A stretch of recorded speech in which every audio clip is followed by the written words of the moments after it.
Yes, twarabiyemeje twarabihaye kandi koko ntago tuzigera tubatenguha. Ni kakanya kahariwe amazina aho turebera ubusobanuro bw'amazina agiye atandukanye. Uyu munsi tugiye kurebera hamwe izina bita Louise.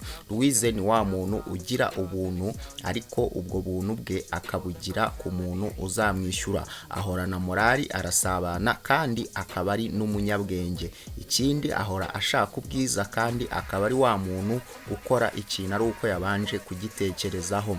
Aba yumva yayobora abandi, ni umukozi mwiza kandi akaba ari wa muntu ugira umutima ukomeye. Aba yumva yakora ibitandukanye n'iby'abandi kandi akikundira politike n'ubuhinzi. Uramutse ufite irindi zina wifuza yuko tuzakugezaho ubutaha, watwandikira muri comment. Twarabiyemeje twarabihaye kandi koko ntago tuzigera tubatenguha n'umunsi n'umwe. Kora like, share kugira ngo utazajya ucikwa n'ibyiza byinshi tugenda tukugezaho. Ntiwibagirwe gukora subscribe.